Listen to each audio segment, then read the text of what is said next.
नमस्कार। Singh nursing academy के इस ऑनलाइन प्लेटफॉर्म पे आप सबका स्वागत है। और आज हम मगध के ऊपर एक और शक्तिशाली साम्राज्य की बात करेंगे, मौर्य साम्राज्य।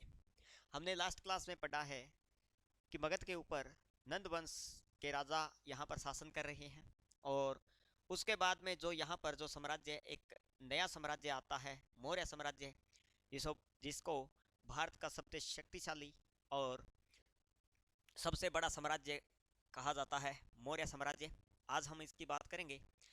इसमें आज हम पढ़ेंगे कि इस साम्राज्य की स्थापना किसने की, कौन कौन से शासक जो मुख्य रूप से यहाँ पर आते हैं, और वो शासक किन के साथ युद्ध करते हैं। इन तमाम बातों की चर्चा आज हम इस वीडियो के अंदर करेंगे। तो आइए अब हम स्टार्ट करते हैं। मौर्य साम्राज्य, मौर्य साम्राज्य है जिसके बारे में कहा जाता है कि भारत का सबसे शक्तिशाली साम्राज्य था ये, और सबसे बड़ा भी था।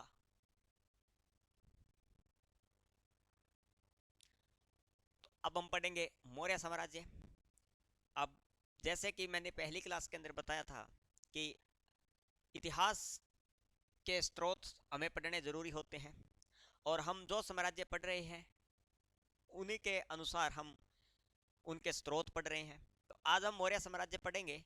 तो मौर्य साम्राज्य के कौन कौन से स्रोत हैं, यानी कौन कौन से ऐसे सोर्स हैं जिनसे हमें मौर्य साम्राज्य के बारे में पता लगता है। तो इतिहास के अंदर जो इतिहास के स्रोत हैं उनको दो भागों के अंदर बांटा गया है। एक है साहित्यिक और दूसरा है पुरातात्विक। एक है साहित्यिक, दूसरा है पुरातात्विक। साहित्य के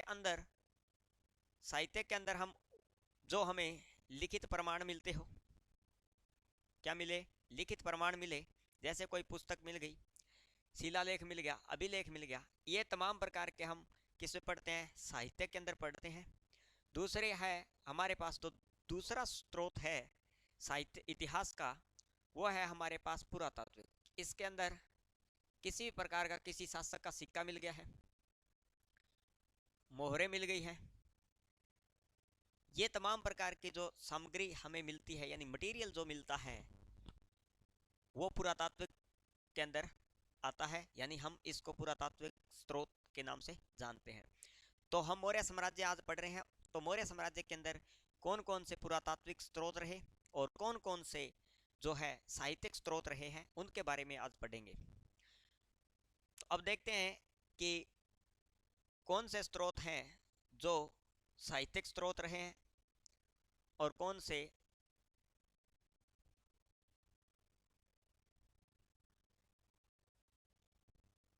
हाँ जी, सबसे पहले हम पढ़ रहे हैं साहित्यिक स्रोतों के बारे में।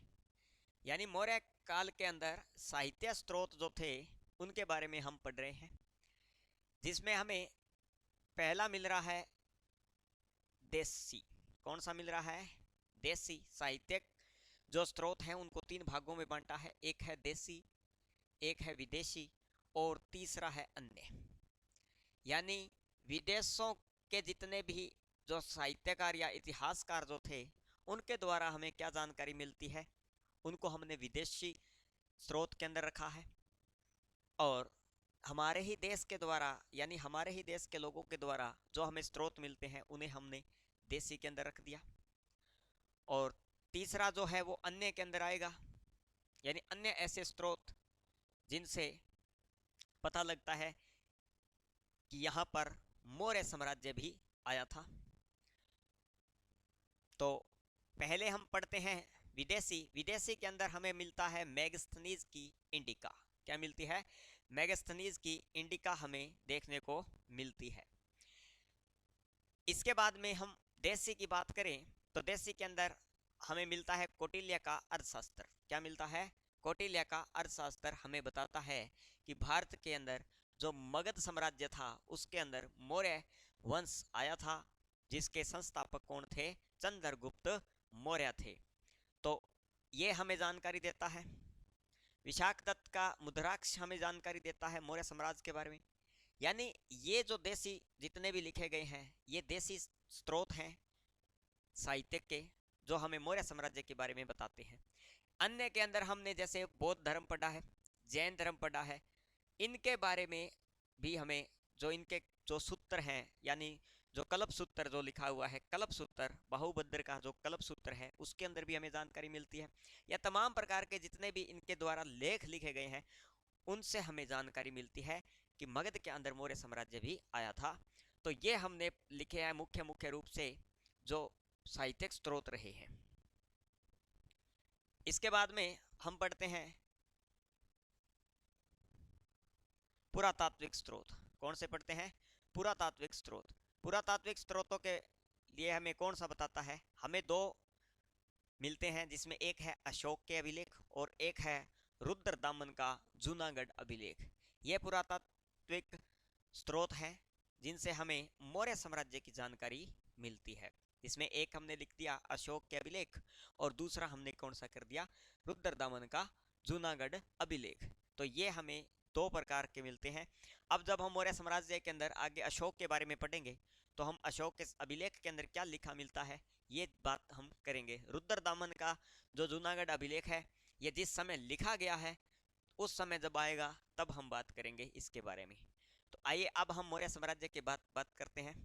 मौर्य साम्राज्य की सामान्य बातों के अंदर कि ये सबसे बड़ा शक्तिशाली और सबसे बड़ा साम्राज्य भारत का कौन सा था? मौर्य साम्राज्य था। ठीक है, चंद्रगुप्त मौर्य ने 322 ईसा के अंदर इसकी क्या कर दी थी? स्थापना कर दी थी। 322 ईसा पूर्व के अंदर चंद्रगुप्त मौर्य के द्वारा इसकी क्या किया जाता है? इसका संस्थापक कौन है? चंद्रगुप्त मौर्य। इसके बाद में एक और बात है कि इसी समय का एक ग्रंथ मिलता है जिसको हमने कहा कि मौर्य कालीन इतिहास के बारे में जो सबसे विश्वसनीय जो जानकारी हमें देता है वो है कौटिल्य का अर्थशास्त्र। तो अब हम पहले पढ़ते हैं कौटिल्य के बारे में थोड़ा सा, क्योंकि मौर्य साम्राज्य की स्थापना कौन करते हैं? चंद्रगुप्त मौर्य करते हैं। और चंद्रगुप्त मौर्य के सहयोगी जो रहते हैं बहुत बड़ी भूमिका एक निभाते हैं इस साम्राज्य को स्थापन करने के लिए, वो है कौटिल्य। तो इनके बारे में हम पढ़ते हैं। कौटिल्य का जन्म तक्षशिला के अंदर होता है। कहाँ होता है? तक्षशिला के अंदर इनका जन्म होता है और वहां पर ये विद्या ग्रहण करते हैं। ठीक है, तक्षशिला में इनका जन्म होता है और वहीं पर ही ये विद्या ग्रहण करते हैं। तो ऐसा माना जाता है कहानी के रूप में कि नंद राजा यानी नंदन वंश जहाँ थे तो नंद राजा एक बार कौटिल्य का अपमान कर देते हैं, यानी किसी बात को लेकर के कौटिल्य का क्या कर देते हैं? अपमान कर देते हैं। और उस अपमान का बदला लेने के लिए जो कौटिल्य है वो एक प्रतीक्षा करते हैं कि इस नंद वंश को मैं मगध से पूर्ण रूप से क्या कर दूंगा? इसका पतन कर दूंगा। तो ये प्रतीक्षा जो है वो कौन लेते हैं? कौटिल्य लेते हैं। और उसके बाद में वो ऐसे व्यक्ति की खोज के अंदर निकलते हैं जो नंदन वंश का क्या कर दे? पतन कर दे, पूर्ण रूप से पतन कर दे। एक ऐसे शक्तिशाली योद्धा की तलाश के अंदर ये जाते हैं। फिर इनको चंद्रगुप्त मौर्य मिलते हैं। तो कैसे मिलते हैं और कहाँ से ये इनको लेकर आते हैं ये बातें हम पढ़ेंगे। पहले हम पढ़ते हैं कौटिल्य और उसका अर्थशास्त्र। कौटिल्य ने एक बहुत बड़ा ग्रंथ लिखा जिसका नाम दिया गया है अर्थशास्त्र। क्या नाम है? अर्थशास्त्र। मूल रूप से ये संस्कृत भाषा के अंदर लिखा गया है, यानी हम बात करें कि ये किस विषय के ऊपर आधारित है तो ये राजनीतिक विषय के ऊपर आधारित है, यानी राजनीति के ऊपर आधारित ये पुस्तक क्या है? संस्कृत भाषा के अंदर लिखी गई है।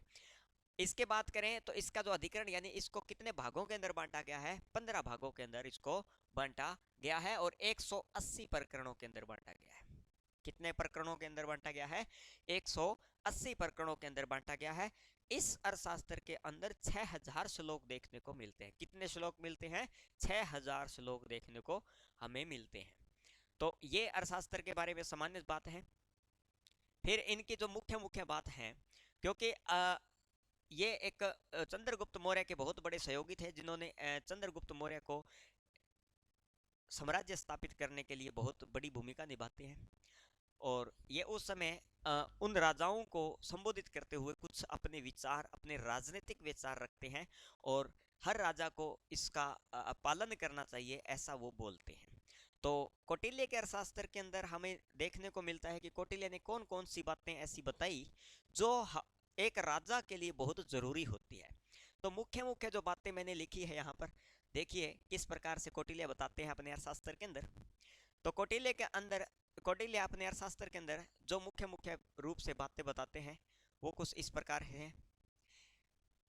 तो अब हम पढ़ते हैं कि कौटिल्य ने जो निहार्थ जो विषय है कि किस विषय के ऊपर क्या लिखा गया है और मूल रूप से क्या क्या बातें बताई गई है।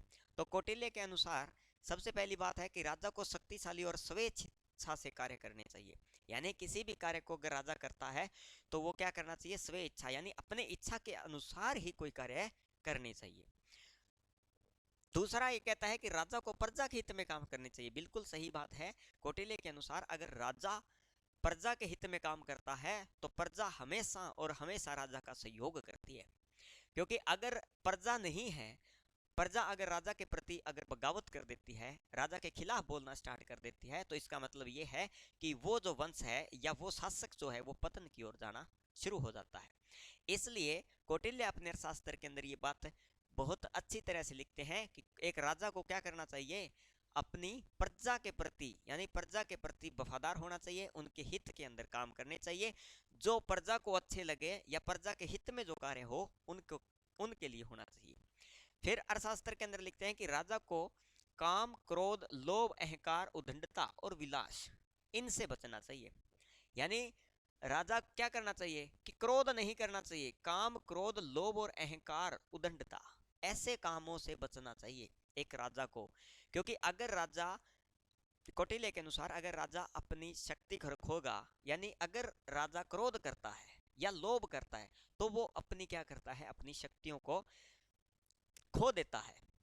उद्दंडता और अहंकार, किसी भी बात का राजा को अहंकार नहीं होना चाहिए कि मैं राजा हूं और मेरी ये प्रजा है, इस बात का कभी भी अहंकार नहीं करना चाहिए। यह कौटिल्य का शास्त्र हमें बताता है।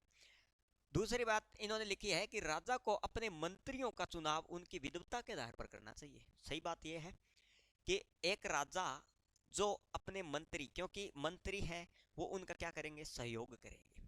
और एक राजा को अपने मंत्रियों का जो चुनाव करते हैं, यानी किसको किस विभाग के बारे में जानकारी है, यानी कि मैं सीधा सीधा बताऊं कि विद्वता का आधार मतलब उनका ज्ञान के आधार पर उनको मंत्री बनाना चाहिए। ऐसा नहीं है कि रिश्तेदारी के अंदर ये मेरे कुछ लगते हैं इसको ये मंत्री बना दें, ये रिश्तेदारी में ये लगते हैं इसको मंत्री बना दे, ऐसा नहीं है। उनके ज्ञान क्या है, उनके सोचने की क्षमता कितनी की है, उस आधार पर हमें क्या करना चाहिए, मंत्रियों का चुनाव करना चाहिए। ये हमें कौटिल्य का अर्थशास्त्र बताता है। ठीक है। जैसे एग्जाम्पल के लिए मान लो किसी को कृषि मंत्री बनाया जाता है और एक ऐसे व्यक्ति को कृषि मंत्री बना दिया जाए जिसको कृषि के बारे में कोई जानकारी है ही नहीं कि उसके अंदर सिंचाई के लिए क्या सुविधा होनी चाहिए, बीज, खाद, इनकी क्या सुविधाएं होनी चाहिए। अगर ये किसी मंत्री को पता ही नहीं है तो इसका मतलब वो क्या काम कर लेगा। इसलिए कौटिल्य के अर्थशास्त्र के अंदर ये बात स्पष्ट लिखी हुई है कि हमें अगर मंत्री चुनना है तो क्या करना चाहिए, एक राजा को मंत्री चुनते समय उसकी विद्वता यानी उसके ज्ञान को ध्यान में रखना चाहिए कि इस व्यक्ति को किस क्षेत्र का ज्ञान है, उस आधार पर हमें क्या करना चाहिए, मंत्री बनाना चाहिए। दूसरी बात इसी के अंदर लिखते हैं कि अपने सारे कार्य क्या करने चाहिए, इनसे छिपा कर करने चाहिए। यानी मंत्रियों को पता नहीं लगना चाहिए कि राजा आगामी क्या करने वाला है, ये भी होना चाहिए। जरूरी नहीं कि सारी चीजें राजा बता के खुल के बताएगा, हर मंत्री को बताएगा कि हाँ जी मैं ये करने वाला हूँ, नहीं, ऐसा कोई जरूरी नहीं है। यानी वो अपना काम क्या करे, छिपा करके करना चाहिए। अपने मंत्रियों का कार्य प्रणाली गुप्तचरों द्वारा जांचते रहना चाहिए। बिल्कुल सही बात है।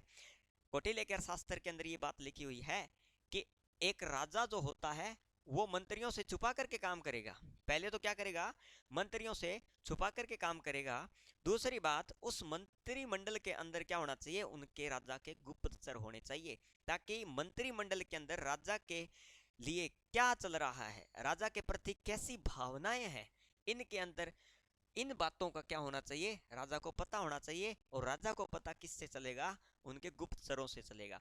ऐसा ही उन्होंने बताया कि सामान्य जनता यानी कि जो जितनी भी प्रजा है उसके अंदर भी आपके क्या है, गुप्तचर घूमते रहने चाहिए, ताकि जनता आपके बारे में क्या सोच रही है उसकी भी जानकारी राजा को मिलती रहे। फिर इन्होंने कहा कि विदेशों के अंदर अगर बात करें कि विदेशों के अंदर जो गुप्तचरों की जो बात करते हैं वो भी कौटिल्य करते हैं अपने अर्थशास्त्र के अंदर।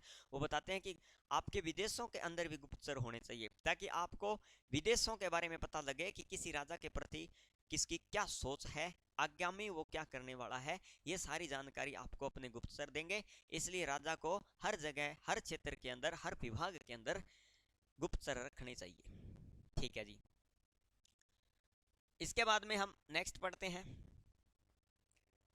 अब हम बात करते हैं, ये तो हमने बात की चंद्रगुप्त मौर्य के जो सहयोगी थे कौटिल्य और उनके अर्थशास्त्र की। अब हम बात करते हैं चंद्रगुप्त मौर्य की।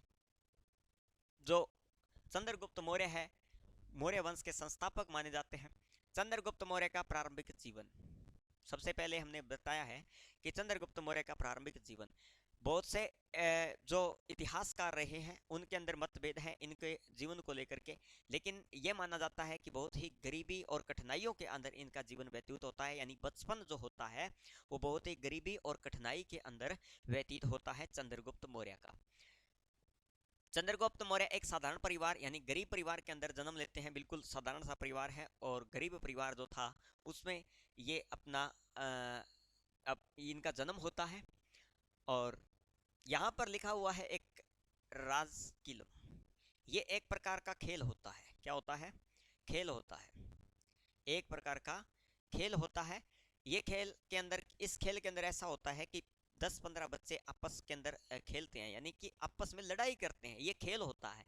और एक जो होता है वो उनका नेता होता है और उनके झगड़ों का क्या करता है? निपटारा करता है। क्या करता है? निपटारा करता है। और उस निपटारे का काम करते थे वो चंद्रगुप्त मौर्य करते थे। कौन करते थे? चंद्रगुप्त मौर्य करते थे। कौन करते हैं? चंद्रगुप्त मौर्य करते हैं। यानी एक बार कहते हैं कि जिस जहां पर चंद्रगुप्त मौर्य खेल रहे थे उस क्षेत्र के अंदर चाणक्य जाते हैं, यानी कौटिल्य जाते हैं, और वो देखते हैं कि एक बच्चा है जो 15-20 बच्चे आपस के अंदर झगड़ा कर रहे हैं, उन बच्चों का नेता जो है उन झगड़ों का निपटारा कर रहा है, यानी राजा की एक भूमिका निभा रहा है। तो इनके अंदर नेतृत्व की भावनाओं को देखते हुए चाणक्य ये सोचते हैं कि आगामी अगर आपको जिस शख्स की जरूरत है, यानी मैंने आपको पहले बताया कि चाणक्य को एक ऐसे व्यक्ति की जरूरत है जो आगे जाकर के राजा बने, यानी मगध का राजा बन जाए और नंदन वंश का क्या कर दे? पूर्णतः पतन कर दे। तो ऐसी नेतृत्व की भावना, ऐसी लीडरशिप की भावना उन्होंने चंद्रगुप्त मौर्य के अंदर देखी। और चाणक्य बहुत ही विद्वान आदमी थे जो देखने के बाद में व्यक्ति का बता देते थे कि इसका भविष्य कैसे होने वाला है और ये व्यक्ति कहाँ तक जाने वाला है। तो ऐसा ही उन्होंने चंद्रगुप्त मौर्य के साथ किया। चंद्रगुप्त मौर्य को यहाँ से ये चाणक्य जो है वो अपने साथ ले जाते हैं और अपने अकॉर्डिंग उनको क्या है? विद्या ग्रहण करवाते हैं। अपने अनुसार जो कौटिल्य चाहते थे उस प्रकार की विद्या ग्रहण का काम करवाते हैं कौटिल्य चंद्रगुप्त मौर्य से। तो इस हिसाब से आपको समझ में आ गया होगा कि चंद्रगुप्त मौर्य कहाँ से कौटिल्य लेकर के आते हैं। यानी कौटिल्य को एक सामान्य परिवार से जन्म लेते हैं चंद्रगुप्त मौर्य, जिन्हें कौटिल्य ले जाता है और उनको अपने अनुसार ही विद्या ग्रहण करवाते हैं, उनको उस प्रकार की ही शिक्षा दी जाती है। तो यहाँ से चंद्रगुप्त मौर्य किसके साथ हो जाते हैं? कौटिल्य के साथ हो जाते हैं। अब हम चलते हैं आगे।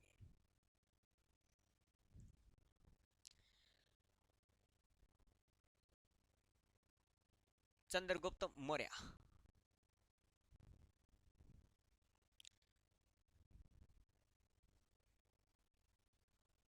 तो अब हम बात करेंगे चंद्रगुप्त मौर्य कि यहाँ से चंद्रगुप्त मौर्य जो हैं वो कौटिल्य के साथ आ जाते हैं। और कौटिल्य के साथ आने के बाद में वो किस प्रकार से मगध के एक राजा बनते हैं, उनके बीच में जो कहानी होती है वो हम बात करते हैं।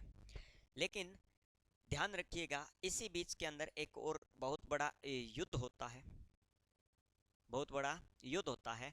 और इसी समय यहाँ पर आक्रमण करने आता है सिकंदर। कौन करने आता है? सिकंदर। ध्यान रखिएगा इसी समय भारत के अंदर आक्रमण करने कौन आता है? सिकंदर। ये समकालिक घटनाएं हैं इसलिए मैं इनको साथ ही बता रहा हूँ कि यहाँ पर जो सिकंदर हैं वो आक्रमण करने आते हैं। और ये आक्रमण होता है 326 ईसा पूर्व के अंदर। कब होता है? 326 ईसा पूर्व के अंदर सिकंदर का आक्रमण होता है। इधर जो पंजाब के साइड में चिनाब व झेलम, चिनाब और झेलम नदियों के किनारे जो शासन कर रहे थे, यानी इस क्षेत्र के अंदर चिनाब और झेलम नदी का जो क्षेत्र था, उस रियासत के जो शासक थे उनका नाम है पोरस। क्या नाम है? पोरस। सिकंदर जब भारत के ऊपर आक्रमण करता है तो सिकंदर को किसी भी प्रकार का कोई बाहरी जैसे भी आक्रमण करता है तो किसी भी प्रकार से कोई बड़ा युद्ध नहीं लड़ना पड़ता है, वो डायरेक्ट इंडिया के अंदर एंट्री कर देता है। कैसे? क्योंकि इसी समय मगध के अंदर सबसे बड़ा साम्राज्य कौन है? मगध है इस समय। और मगध के अंदर वंश जो है वो कौन सा वंश है? नंद वंश है। कौन सा वंश है? नंद वंश है। और नंद वंश के जो राजा है इस समय के, वो है कौन? है धनानंद। कौन है? धनानंद। धनानंद इस वंश के क्या है? इस समय के राजा है। तो ध्यान रखिए, जब सिकंदर 326 ईसा पूर्व के अंदर भारत के ऊपर आक्रमण करता है, उस समय मगध का जो राजा था वो राजा धनानंद होते हैं। और यहाँ पर जो वंश होता है वो है नंद वंश। कौन सा वंश है? नंद वंश। इस नंद वंश के बाद में ही इस नंद वंश के बाद में ही यहाँ पर क्या होता है? नंद वंश के बाद में ही मौर्यकालीन इतिहास स्टार्ट होता है। तो इसके बाद में ही यहाँ पर मौर्य साम्राज्य जो है वो आता है। अब यहाँ पर एक बात ध्यान रखने वाली है कि हमें मूल रूप से प्रश्न तो ये याद करना है कि जब सिकंदर का आक्रमण होता है उस समय भारत के अंदर मगध के ऊपर शासन किसका होता है? तो शासन होता है नंद वंश का। और उस समय के राजा जो है वो है धनानंद। कौन है? धनानंद है। अब जैसे ही सिकंदर भारत की पश्चिमी सीमा के ऊपर आक्रमण करता है, किस कौन सी सीमा के ऊपर? पश्चिमी सीमा के ऊपर आक्रमण करता है, उस समय उसको किसी भी बड़े युद्ध का सामना करना नहीं पड़ता है, क्योंकि यहाँ पर जो धनानंद है वो इनसे युद्ध नहीं करते हैं। अब जैसे ही आता है सिकंदर इधर चिनाब और झेलम नदियों के किनारे, जो जो शासन है वहां पर शासन कौन कर रहा है? पोर्स कर रहा है। सिकंदर पोर्स के पास प्रस्ताव भेजता है कि आप मेरी अधीनता स्वीकार कर लो। सिकंदर कहता है पोर्स को कि आप मेरी अधीनता स्वीकार कर लो, परंतु पोर्स इस बात से खुश नहीं होता है। वो कहता है नहीं, क्योंकि ये मातृभूमि की रक्षा करने वाला माना जाता है। ठीक है, तो इन्होंने अपना स्वामी भक्ति दिखाते हुए कहा कि नहीं, आपका और मेरा जो मिलना होगा वो युद्ध क्षेत्र के अंदर ही होगा। तो इन दोनों के बीच में एक युद्ध लड़ा जाता है। सिकंदर और पोर्स के बीच में एक युद्ध लड़ते हैं। Sikandar versus pores. सिकंदर और पोर्स के बीच में एक युद्ध होता है और इस युद्ध के अंदर कौन जीतता है? पोर्स इस युद्ध के अंदर जीत जाता है, क्योंकि माना जाता है कि इस समय बरसात ज़्यादा हो गई थी और बरसात के कारण इस युद्ध के अंदर सिकंदर किसी भी प्रकार की अच्छी भूमिका नहीं निभा पाया और इसलिए पोर्स इस युद्ध को क्या करते हैं? जीत लेते हैं। और सिकंदर के जो सैनिक, जितने भी सैनिक होते हैं, सेना होती है, वो आगे बढ़ने से पूर्ण रूप से इनकार कर देती है कि हम आगे नहीं बढ़ेंगे। इसलिए सिकंदर को यहां से वापस जाना पड़ता है। तो 326 ईसा पूर्व के अंदर ये भारत के ऊपर आक्रमण करता है और पोर्स के साथ भी लड़ाई करता है, लेकिन ये किसी भी प्रकार से यहाँ पर जीत नहीं पाता है। तो ये 325 ईसा पूर्व के अंदर वापस लौट जाता है। सिकंदर 26 में आता है और 25 में ये 25 ईसा पूर्व के अंदर यानी 325 ईसा पूर्व के अंदर सिकंदर भारत से वापस चला जाता है। तो यहाँ तक मैंने ये बात बताई कि ये घटना इसी समय की है, इसलिए मैंने साथ में ही बता दी है कि सिकंदर भारत के अंदर आता है और आक्रमण करता है पश्चिमी सीमा के ऊपर। पश्चिमी सीमा पर किसी भी बड़े आक्रमण का सामना सिकंदर को नहीं करना पड़ता। जैसे ही ये आगे चिनाब और झेलम नदियों के जो संगम के ऊपर जो शासन कर रहे थे पोरस, वहां पर आते हैं, वहां पर इनका सामना पोरस के साथ होता है। पोरस इस युद्ध के अंदर जीत जाते हैं।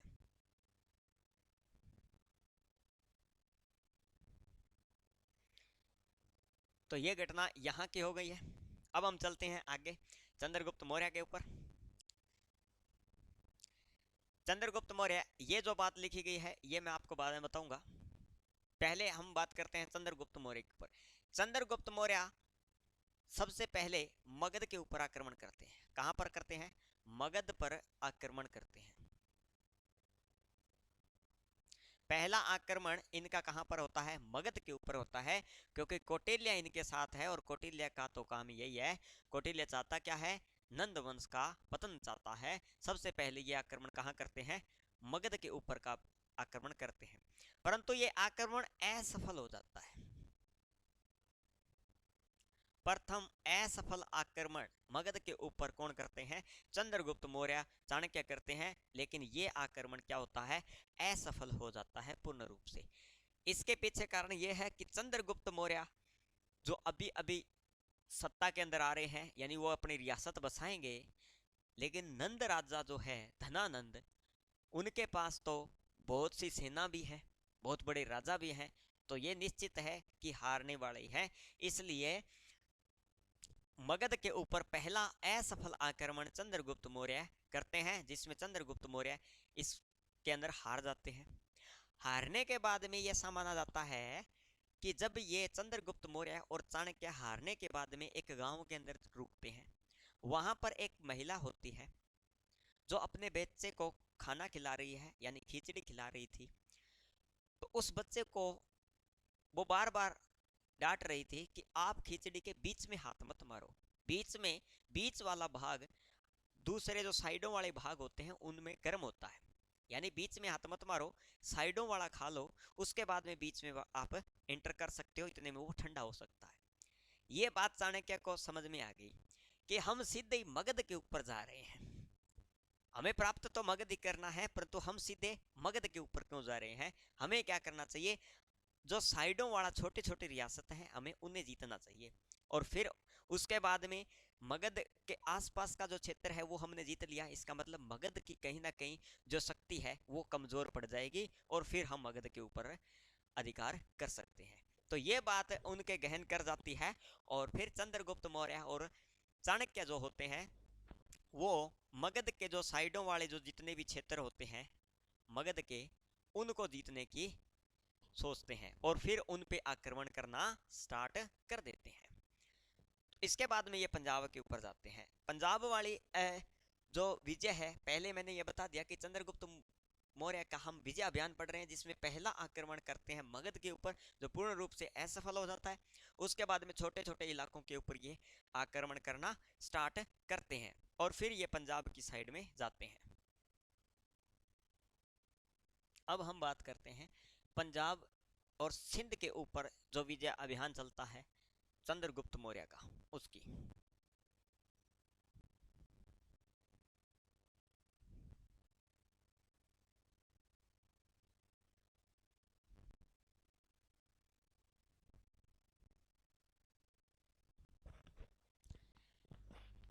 पंजाब और सिंध के जो इलाके के अंदर जिन जिन क्षेत्रों के अंदर इन इस प्रकार का जो क्षेत्र था पंजाब और सिंध का, यहाँ पर जो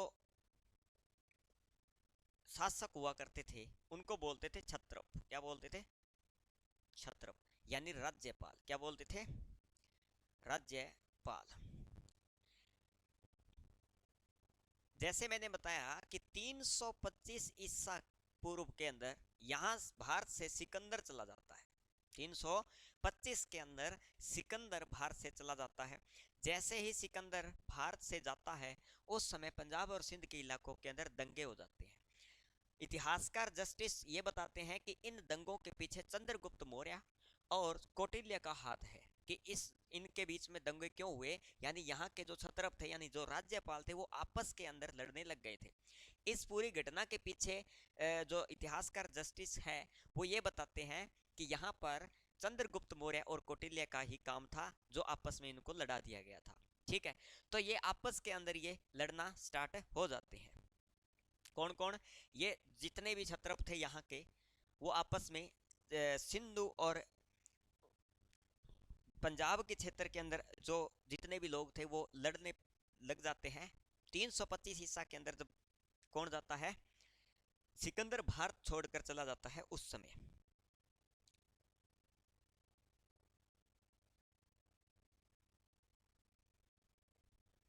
और जब यहाँ पर दंगे भटकने लग जाते हैं। उस समय चंद्रगुप्त मौर्य इस समय का फायदा उठाते हुए अपनी एक सेना गठित करते हैं। क्या करते हैं?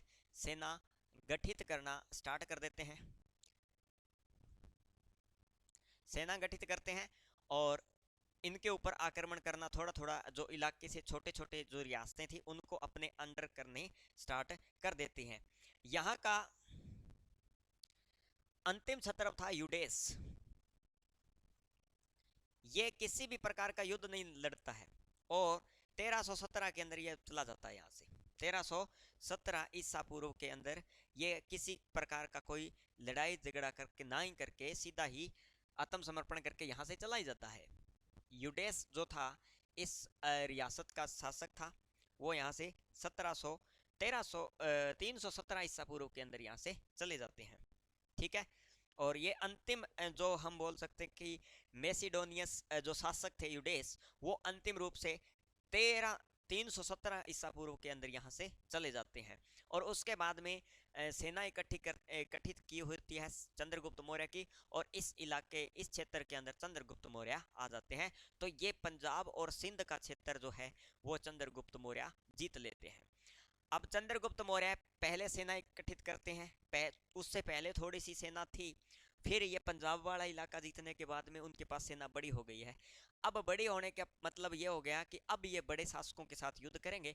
तो अब ये किन के साथ जाएंगे? अब ये नंद वंश के ऊपर आक्रमण करेंगे। यानी जो इनका मूल उद्देश्य जो है, मूल लक्ष्य जो है, वो है नंदन वंश को खत्म करना, यानी पतन करना उनका। और अब ये करते हैं नंदों के ऊपर आक्रमण। नंदों के ऊपर ये आक्रमण करते हैं। अब नंदों के ऊपर आक्रमण करते हैं तो यहाँ के जो मगध के ऊपर आक्रमण करते हैं। कहाँ पर? मगध के ऊपर आक्रमण करते हैं, क्योंकि नंदों का शासन कहाँ है? मगध के ऊपर है। मगध के राजा यहाँ पर कौन है? धनानंद है। कौन है? राजा धनानंद है। राजा धनानंद वर्सेस चंद्रगुप्त मौर्य।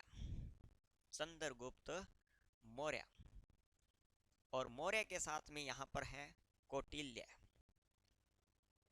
मौर्य के साथ में कौन है? कौटिल्य है। जम्मू कश्मीर के भी राजा चंद्रगुप्त मौर्य के साथ थे। यानी इस समय चंद्रगुप्त मौर्य की जो सेना थी वो काफी बड़ी हो गई थी, परंतु राजा धनानंद की सेना से कम थी। राजा धनानंद की सेना बहुत बड़ी थी। कारण इसका ये था कि राजा धनानंद अलोकप्रिय थे। क्या थे? अलोकप्रिय, यानी अपनी जनता इनके साथ नहीं थी। अलोकप्रिय यानी क्रूर स्वभाव के होंगे, इसलिए शायद ये अलोकप्रिय थे राजा धनानंद। तो राजा धनानंद इस युद्ध के अंदर क्या है? हार जाते हैं। चंद्रगुप्त मौर्य इस युद्ध को जीत लेता है। राजा धनानंद का वध कर दिया जाता है इस युद्ध के अंदर। राजा धनानंद को इस युद्ध के अंदर मृत्यु हो जाती है इस युद्ध के अंदर, राजा धनानंद की।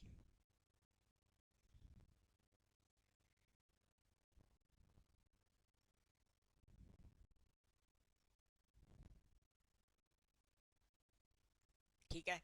तो मगध की राजधानी पाटलिपुत्र, यानी पाटलिपुत्र के ऊपर जब आक्रमण किया जाता है चंद्रगुप्त मौर्य, उस समय धनानंद यहाँ के क्या है? राजा है। चंद्रगुप्त मौर्य और धनानंद के बीच में भिड़ंत होती है, जिस भिड़ंत के अंदर क्या है? इनका वध हो जाता है। और कौटिल्य यानी जो चंद्रगुप्त मौर्य की सेना है वो इस युद्ध को विजय कर लेती है। उसके बाद में मगध के ऊपर जो शासन करते हैं वो आगे कौन आते हैं? मौर्य साम्राज्य आ जाता है। कौन सा आ जाता है? मौर्य साम्राज्य होता है। ठीक है, मौर्य साम्राज्य। अभी इसके नीचे एक और लिखा हुआ है सेल्यूकस के ऊपर विजय। क्या लिखा हुआ है? सेल्यूकस पर विजय। तो ये भी मैं आपको यहाँ पर बता देता हूँ। जब सिकंदर भारत से जाता है, सिकंदर सिंध और जो चिनाब और झेलम का जो क्षेत्र था वहां पर उस समय पोर्स राजा पोर्स थे। वो इलाका ना जीत करके दूसरा यानी पश्चिमी सीमा के ऊपर जब भी आक्रमण करते हैं, पश्चिमी सीमा के ऊपर जैसे ही आक्रमण किया तो सिकंदर ने कुछ इलाके तो जीत लिए थे। सेल्यूकस सिकंदर का ही उत्तराधिकारी होता है, यानी इसी वंश के अंदर आगे उत्तराधिकारी आता है सेल्यूकस। सेल्यूकस अपने इलाके के अंदर, अपने क्षेत्र के अंदर, अपनी सत्ता के अंदर बहुत सी चीजें जीत लेता है। बहुत से क्षेत्रों को जीतने के बाद में ये सोचता है कि भारत के अंदर जितने भी इलाके सिकंदर ने जीते हैं वो हमारे हैं। यानी सिकंदर के जीते हुए इलाकों को लेने के लिए भारत के अंदर आक्रमण कौन करता है? सेल्यूकस करता है। कौन करता है? सेल्यूकस करता है। और जब सेल्यूकस का आक्रमण होता है उस समय मगध का राजा कौन होता है? मगध का राजा चंद्रगुप्त मौर्य होता है। अभी ये नई नई सरकार बनी है तो जरूरी थोड़ी है कि दूसरे सरकार को एंट्री होने देगी, बिल्कुल नहीं होने देगी। तो सेल्यूकस और चंद्रगुप्त मौर्य के बीच में एक भिड़ंत और हो जाती है। किस किस के बीच में हो जाती है? चंद्रगुप्त मौर्य और सेल्यूकस के बीच में एक युद्ध लड़ा जाता है। सिंधु नदी के किनारे ये युद्ध लड़ा जाता है। तो अब मैं यहाँ पर आपको बताता हूँ इस युद्ध के बारे में।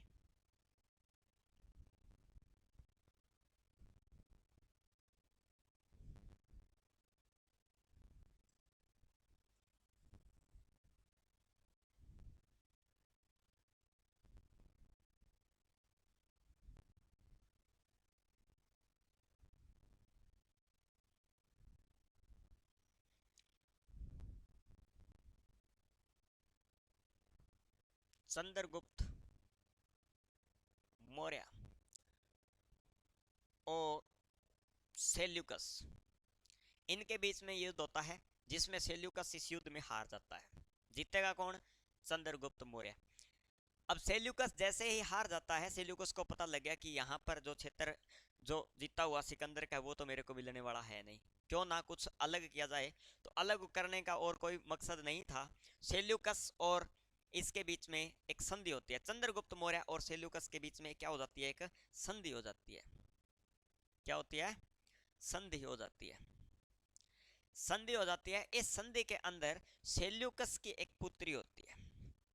सेल्यूकस की पुत्री हेलेना। क्या नाम है? हेलेना है। चंद्रगुप्त मौर्य और हेलेना का विवाह हो जाता है। यानी सेल्यूकस जो भारत के ऊपर आक्रमण करता है, क्योंकि सिकंदर के जीते हुए इलाकों को प्राप्त करने के लिए सेल्यूकस भारत में आक्रमण करता है। उस समय मगध का राजा कौन है? चंद्रगुप्त मौर्य है। इन दोनों के बीच में युद्ध होता है जिसमें सेल्यूकस हार जाता है। सेल्यूकस क्या करता है? अपनी पुत्री हेलेना का विवाह किसके साथ करता है? चंद्रगुप्त मौर्य के साथ करता है। उस समय की ऐसी राजनीति, ऐसी भावनाएं होती थी कि हम राजा नहीं बन पाए लेकिन आगामी हमारी जो पीढ़ी है वो बन जा सकती है, इसलिए उन्होंने अपनी बेटी का विवाह इसके साथ कर दिया।